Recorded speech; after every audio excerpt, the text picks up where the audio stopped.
Welcome to the Scoop with Dukes. I'm your host, Philip Dukes, aka Dukes the Scoop. Check me out on Twitter and Instagram at Dukes the Scoop. And please be sure to hit the like and subscribe button. If you would like to become a member of the channel to support, we have varying levels of support. Just go look in the description, scroll to the bottom, and you'll see the link. Auburn has, I think it's practice 4 or 5. I forgot which one, but they have a Saturday practice, and it was open to the media, which I always enjoy those because you get to see different people from different sites look at the same thing from their perspective. So if you haven't already, man, go get you a subscription to On3, Auburn Live, Auburn and Auburn Sports on 3, and get you a subscription to Auburn Undercover on 24/7 Sports, and so you can get this same information soon as it comes out. There's a bunch of good Discord pages in the Auburn community, but for the sake of this video, I just pretty much aggregated information from Nathan King. Shout out to Nathan King, Jason Caldwell, Cole Pinkston, Caleb, and I think Hoke. So disclaimer, this is not me saying, hey, this is my information. No, I'm just talking about information that's out and how people saw it. So, and that's where we'll go. I just want to have a good conversation about Saturday practice. One of the things that I did here, and so I do have a little bit of information that I do want to start with. So once I saw the notes, I did a little calling around. I asked about, Ashton Daniels was pretty much quarterback in the second team, and I was told that don't worry about that, and it doesn't have much bearing on where Deuce Knight is right now. So that wasn't like a punitive thing or a performance thing. Right now, it looks like Deuce Knight still looks like a guy who could probably start for Auburn. It's just the fact that you got a veteran guy in Jackson Arnold who's been playing. Even he's been more consistent in fall camp. Now, I did hear he didn't have the best day today. That's not just from the reports. I heard that as well. Well, I don't think the report said that he didn't have the. Well, I did see that he didn't have the best day, but from what I was told, there were some throws that he wanted back, but kind of coming back down to earth from the first start of camp where he just came out just hair on fire. But it's starting to look like, I don't think it's going to be a quarterback competition, but man, it's going to be hard.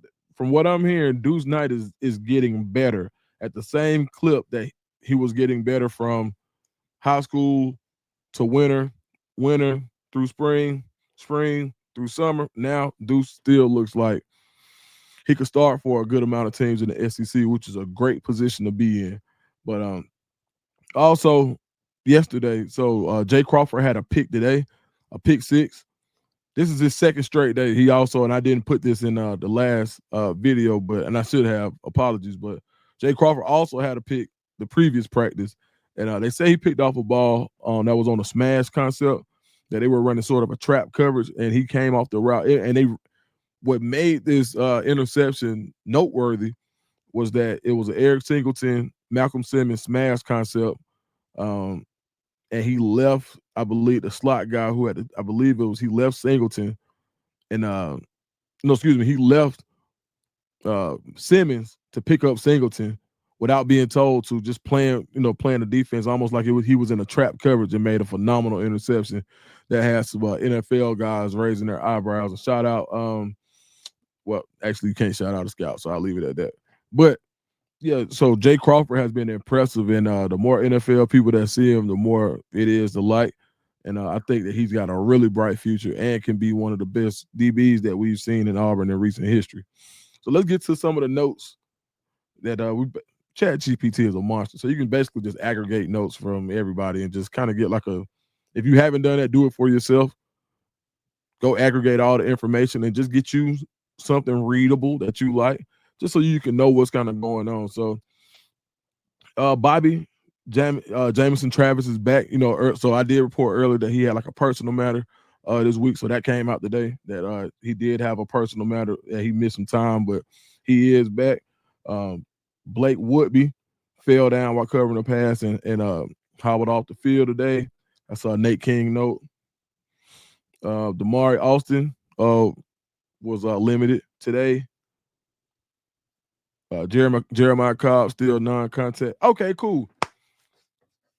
a name that is everybody, I think anybody who knows who has any pulse in Auburn, Omar Mapson is somebody that people continue to talk about.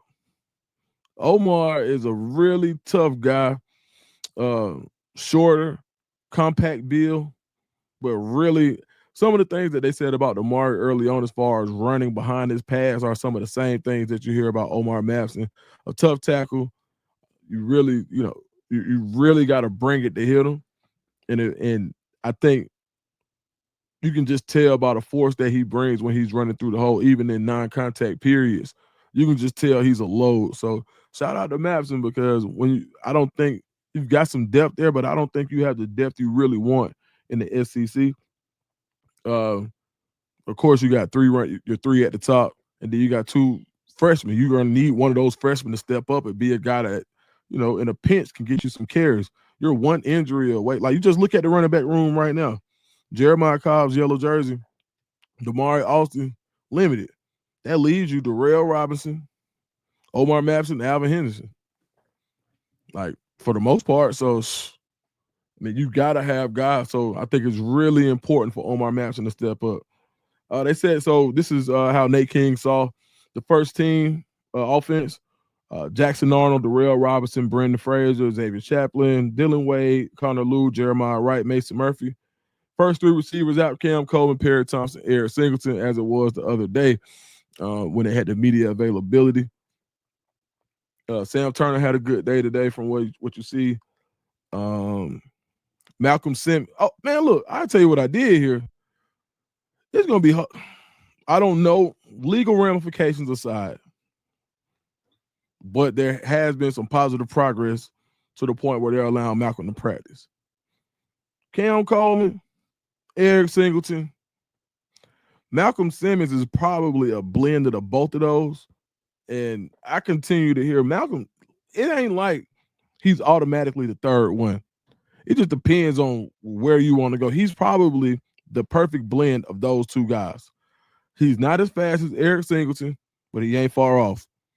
He may not have the high point ability of Cam Coleman, but he ain't far off. Malcolm Simmons is a guy. Legal issues be damned. I have no idea how that's going to work out. But if they do work out, Malcolm Simmons is your third is your third starter. He's your third one. Like, he's not a 1A, he's not a 1B, he's not a 1C. He's a 1 for a lot of teams in the country. Malcolm, I continue to hear Malcolm Simmons is that guy, and this is not just from personnel guys. This is not just from wide receivers. This is not just from a DB. It's consistent. And I think even if you were to ask a Jeff Lee, ask a Jason Caldwell, they would probably say the same thing after seeing what people was being reported and what people are talking about what the buzz is. Malcolm Simmons is literally getting better. So shout out to Malcolm Simmons. You're going to see him in a tunnel in a variety of ways in the backfield. Him and Eric Singleton are probably going to do a lot of the same things this year, which gives you a lot of flexibility. You can see either one in the return game. They'll probably both be back for kick return. You can see either one in punt return. You can see either one in the backfield as they were taking handoffs, as that was reported today. So I know earlier in the spring I was saying that Eric Singleton was going to be taking the handoffs, and I hadn't heard as much about Malcolm Simmons. But it would only make sense because you remember last year when Hugh Freeze was like, I just got to get Malcolm Simmons the ball. I don't care what it is. You just got to get him the ball. I think it's the same thing. Like, you don't take an athlete like that and don't get him the ball. This offense, even from what you hear now, this offense has the potential to be downright scary. I mean, listen, if you just get your trigger man to get the ball to where it needs to go in the space, how do you double in this offense? Like, you got to play drop 8, basically. If you go 4 wide, if you go 4 wide to add Perry, you got to go drop 8. What else are you gonna do? Are you gonna try to man them? No, that's a mismatch. You're gonna try to you're gonna have to go drop 8, or you got to keep 2 safeties over the top. But there's no defense that you can just consistently go to and think that in the SEC you've got enough corners to cover these 4 receivers if the quarterback is on point. I don't see it. And this is one of the best collections of talent that we've seen in a wide receiver, I think, in the SEC in a while, including whoever your fourth guy is, because it could be Perry, it could be Horatio, it could be Sam Turner. It could be Duke Smith. They say Duke Smith popped up in a report today as a dog. So a lot to be excited about. Ashton Daniels didn't have the best day from what I'm hearing. Okay, here's another note. All right. Shout out to So Divine 01 who gave me, hey, look, because you gave me hell about this. In the spring, I said you could see too tall Xavier Miller at guard. And he was like, no. That don't make sense. Woo. I said, I bet you some money.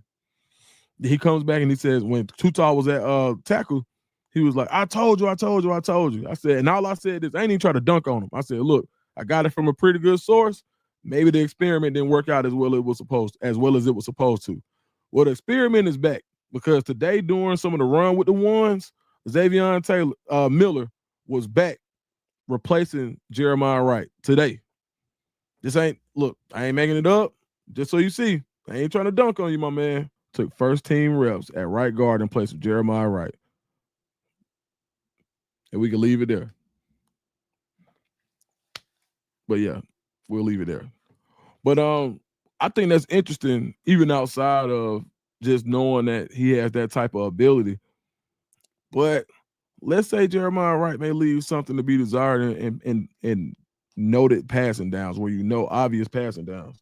I think that could be something that helps. You know what I mean? Another interesting tidbit that I saw was that Jordan Crawford took some first team reps at nose tackle. Man, I love that.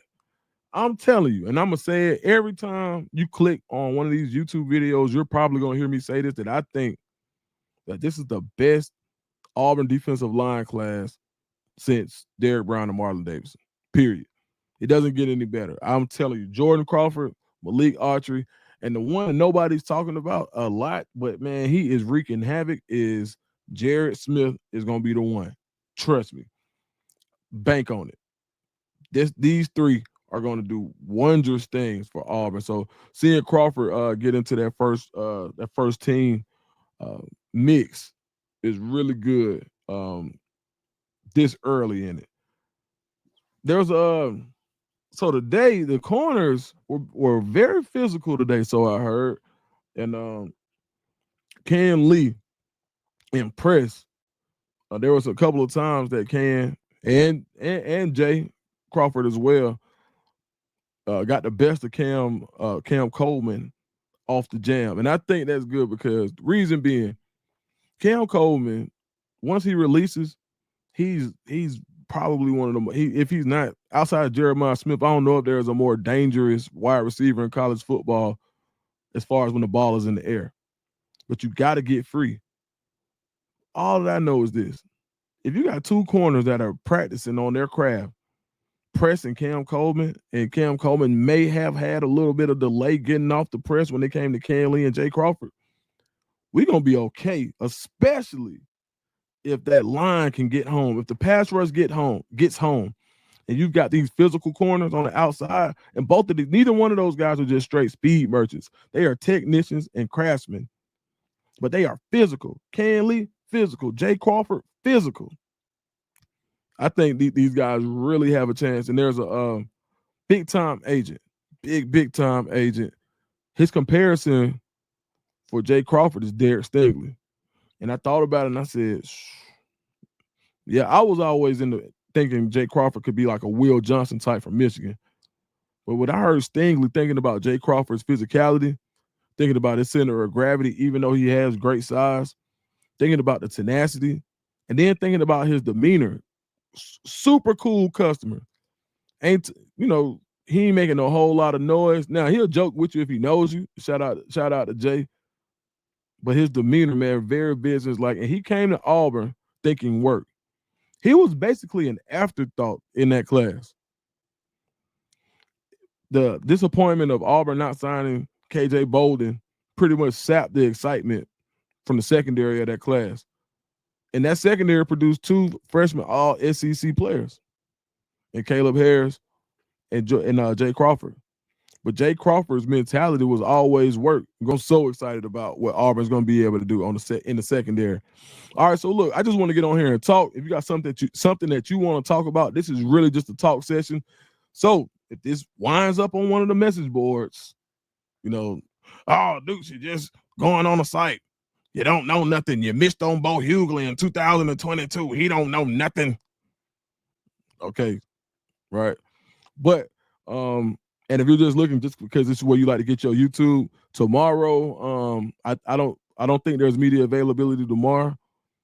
So what I'll do is I'll call around after practice and get what I can get, and I'll bring it back here. I might get 5 minutes worth of stuff. I might get 50. Who knows? But I will bring it back here. We'll be more consistent with the Auburn content, and all content is not insider information. It's just a guy who actually went to Auburn, who's been following the Tigers since I graduated 2006, talking Auburn, and that's it. And if you're okay with that, keep coming back.